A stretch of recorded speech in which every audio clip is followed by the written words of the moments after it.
company, let it be. Let it be. Look, up in the vibes, we up in the stakes. You know how we casually do it. All right, what up? What up? It's Shane S. DOLLAS, FETTI Grind OTtv, man. Who we got out here? Yeah, man, it's Raj, aka the Professa. You know. It's been a minute, man. I ain't linked with you. So it's been a couple years, man. What's up with you? Yeah, man. Since 2015, man, when I dropped, Metamorph. I've been chilling, man. I'm here. Yeah, and as far as that go, man, you surprised everybody, man. You definitely had a buzz. So a lot of people probably was wondering like why you ain't follow up, because you definitely had a lot of people tuned in. They were surprised like you came out of nowhere with it. Like the content and everything was dope. You know. Yeah, appreciate it. Yeah. Yeah, with that, man. Like I said, I dropped in 2015. You know how that happened was I did a little freestyle on Facebook, and my man Robert Lassiter on the P, shout out to him, hit me up, man, and wanted to go pretty much combine on the project. So we done that.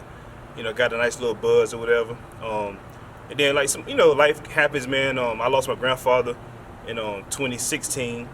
Had some other personal matters going on, so my mom went on music, at that time, man. So I kind of, strayed away for a little while, but Oh, that's understandable. So some people might feel like you make the best work, or people make their best work when they going through it, man. That's true. Yeah. That's so true. I guess whatever you was going through just caused you to kind of stray away from it. Be like, man, I gotta do what I gotta do right now. This on the back burner. That's true. Yeah, I couldn't focus, man. As far as music wise. Yeah. All right, bet. So what's gonna be the difference between this new project you got versus the old? All right, now with the old one, on pretty much every track, I was talking about God, which is nothing wrong with that. Pretty much, the last album I would say more so like a gospel. It was a gospel rap, or I consider myself to be a gospel artist.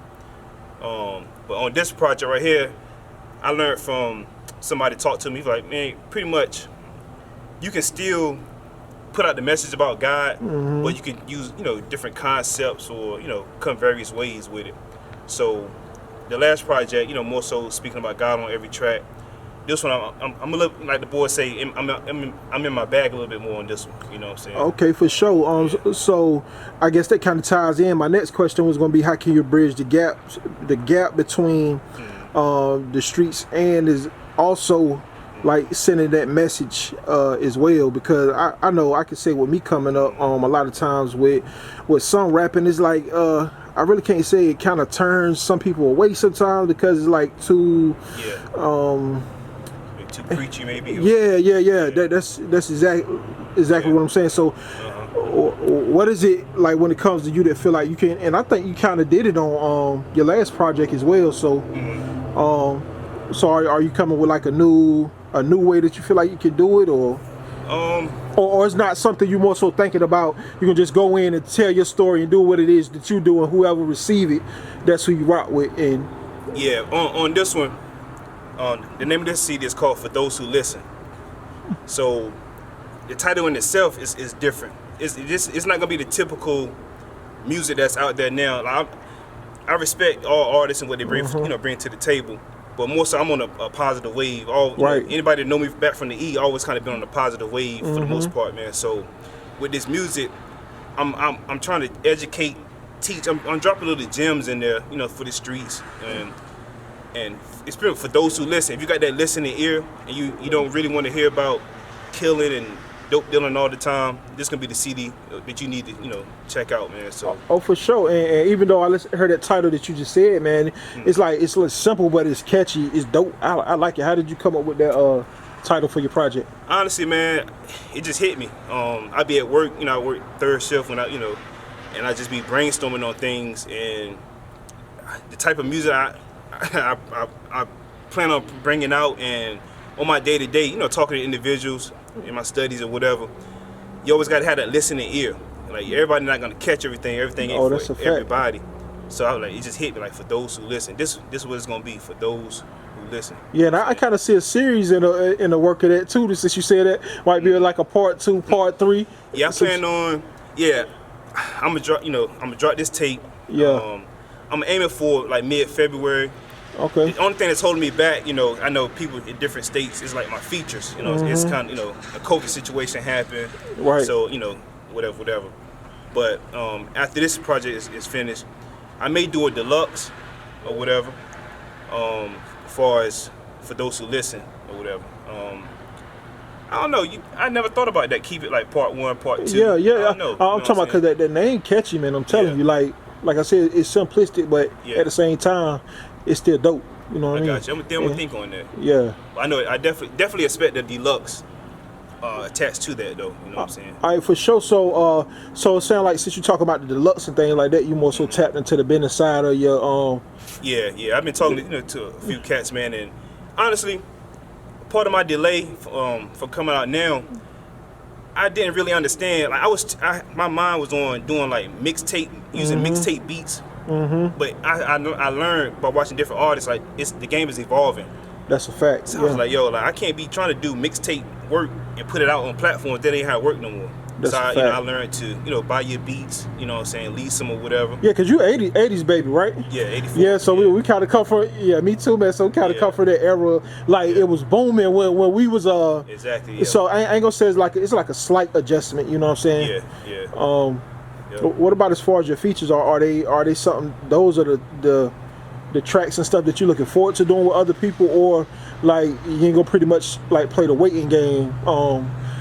If your date come around, how you gonna go about juggling that? Like, yeah, it's a good question, man. I've been thinking about it. So right now, normally on my last project, I did 1 or 2 features. Normally, I kind of like to rock by myself, but for these tracks that I got right here, it's like I'm gaining more of a listening ear, and I'll be like, okay, this person will sound good on this track. I heard how he rap. Let me come up with this type of concept and fill him in, you know. Okay. And I give y'all my features. JP or A Flat. That boy's still doing this thing. Shout out to him, man. That dude, let me tap into some of his music, using some of his music on that series too, man. And we're gonna keep that going as well, man. Shout out to JP, man. Exactly, yeah. And I got Sweets the Boss on something. Oh, he's still doing his 1, 2, 2. Okay. Yeah, and G-Cap. Oh man. Yeah, and White, Dwight Jackson from.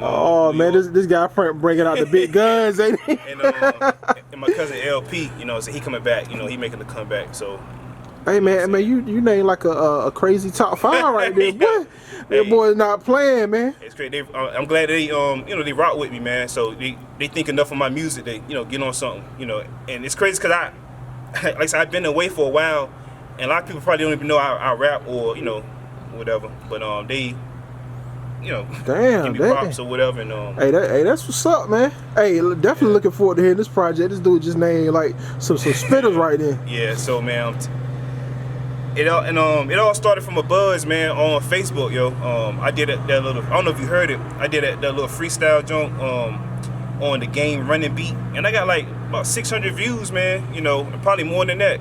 People hit me up, telling me they feeling it, and shout out to my cousin Wes too, man. Because I was chilling at work one day, and he hit me up. He said, man, I'm in here listening to such and such and such music. When I'm gonna hear yours, yo? So I was like, all right, you know what? And it's just, that little spark, man, just ignited, man. And, on the project, I got 10 tracks. I think it's gonna be a classic, man. Hey, for sure. Definitely looking forward to hearing the features too, man. Yeah. All right, anything. We're gonna definitely have part 2 of this too, man. Anything you want to say before we wrap it up and go into part 2 of the interview? No, man, just keep God first, man. Just thanks for the support, man. That's all I gotta say, man. Hey, TG. Also, man, we just finished taking pictures too. This guy said he coming for you as far as the drip go, man. He said, "No, don't sleep, man." All right, we out. All right. 1, 2, 3. Promise we good wherever. Promise we good forever. Got DMV on my back like my learner's permit is expired and done up. What up? Hold up.